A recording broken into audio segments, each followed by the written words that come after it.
Yes, this was everything that we expected. Going into the game, we knew that Tennessee was one of the better defensive teams in the country. We always have a goal to have 10 turnovers or less, and we were very close to that. And that's a litmus test for us no matter who we're playing. We had 13 turnovers, but a few of those were unforced. They were just careless. Okay, Tennessee does a great job of guarding the pivot, and we have a term we use, no three in a row. When they guarded the pivot, we were 3 in a row, and that caused us to have some turnovers that we generally don't have. But for us to only have 13 turnovers against that defense, I was very proud of our team today because that's pretty consistent and indicative of who we are as a team. From a handsy standpoint, I thought we fouled a little too much today, and we sent them to the charity stripe. I think they had 33 free throw attempts. One thing you can't do as a team is guard the charity stripe. They had 33 free throw attempts, and we had 17 free throw attempts. We were a little too handsy today, and we have to make adjustments throughout the game when we're defending once we know how the game is being called. Okay, that adjustment we didn't make today. But it will be good for us to be able to go back to the drawing board to talk about not being 3 in a row defensively when a team guards the pivot and being able to adjust, okay, to the way the game is being called. That was totally on us. When it comes to the rebounding game, we don't worry about that much, okay? We know a lot of times we're not going to be the biggest or the tallest team or the most athletic team. What we have to do is we have to box out. We might not get it, but one of our teammates has to get it. Any questions? What makes Igor Milicic tough to defend? Well, sometimes what happens is that somebody can become tough to defend when they have real good players around them. Okay, so we put a lot of emphasis on guarding Chaz Lanier, and you can see he was 1 for 6. Okay, it's not always about somebody being really good or really tough because they score some points. Sometimes what happens is your better defender can be on another guy, okay, and then that allows another guy to get going.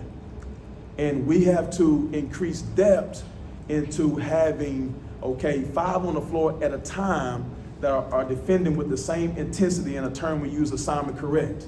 Okay, we feel like he got going because we have some of our better defenders guarding some other players.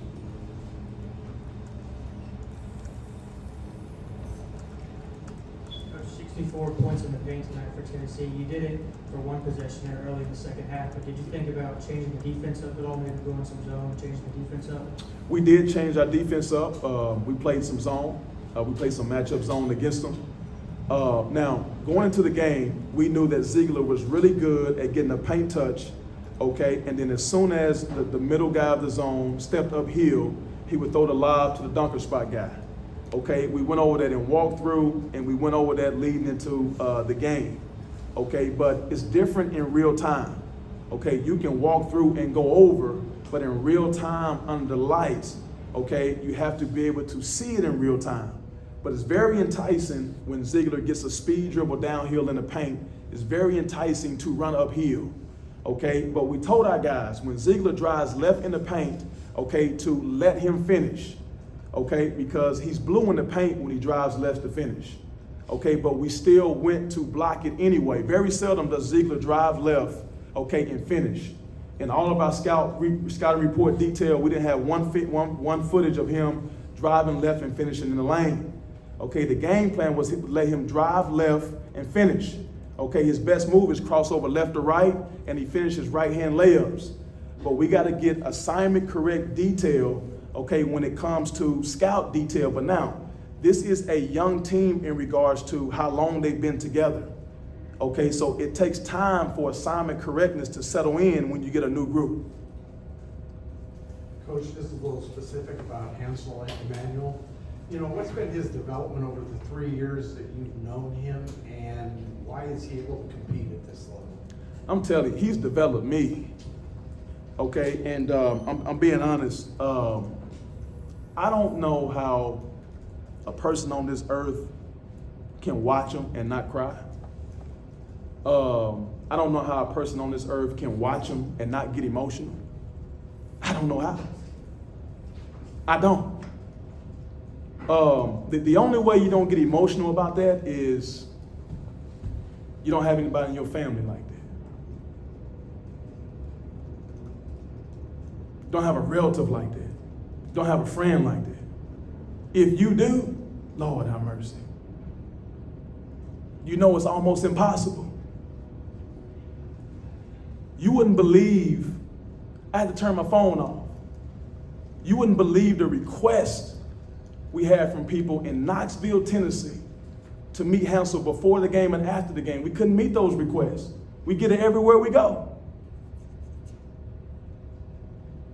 He's the biggest inspiration in collegiate sports. We had a guy last year that broke his hand at Bellarmine and didn't tell us until the end of the season. And I was in tears when he told me because I felt like I let him down. I said, why didn't you tell me? He said, Coach, Hansel's been playing with one hand since he was 6. Why would I tell you my hand was broke? I'll just get it fixed now that the season over with. Huh? I've seen this guy right here knock heads with somebody, turn his ankle, swole as a football, and he don't complain because it's contagious. Now, he's a guy, if he didn't have a leg, he still would play too. And what we've done as a staff is that we've targeted young men that have that innate feature about them. That's what we've done. What happens at this level, okay, they come down to our level and take the players. Okay? What we do is, when NAIA, D2, and et cetera go into the portal, they come to our level. And so we've taken a lot of guys with chips on their shoulders that have felt like they don't belong, but know that they do. And we put them on the floor to fight. And that's all we've done. But we have mad respect for Tennessee, unbelievable program, well-coached program. And we respect how they go about it. And we scheduled this game because we knew it would make us better. That's why we scheduled this game. Hope I answered your question. I said Hanson Manuel and we get quiet. Lord have mercy.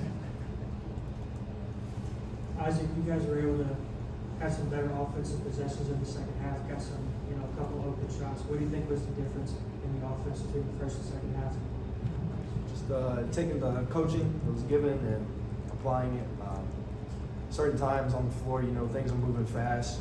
It's hard to see things in real time, but we got a wonderful staff that will show you things, on the iPad on the bench, and they continue to stay in our ears. So just being able to touch paint and spray, and just keeping that aggressive mentality.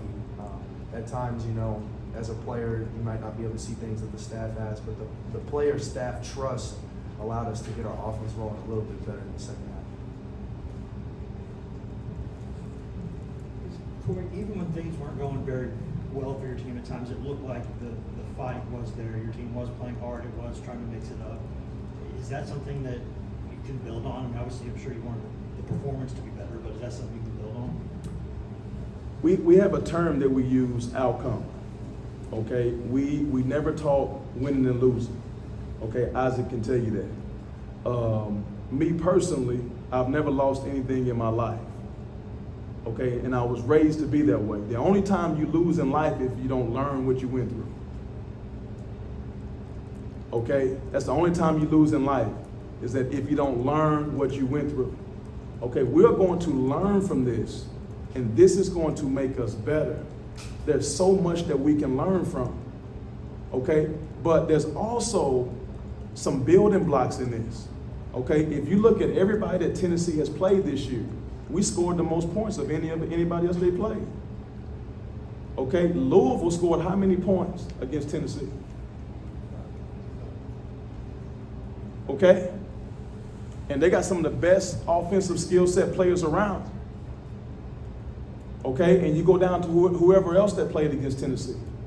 Okay, we scored 68 points and did not have our best night. 68 points. Okay, now the goal for this game for us, believe it or not, the goal for this game going into it was for us to have 72 points. That's all we wanted out of this game.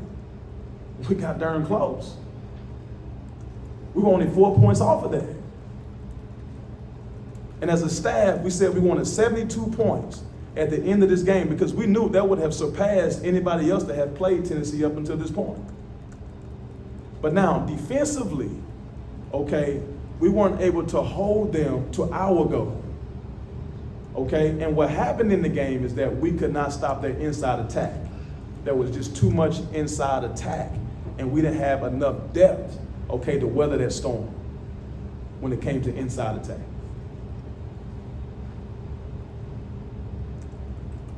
That's all the questions for Coach. Coach, I appreciate you guys. Thank you. Thanks, guys.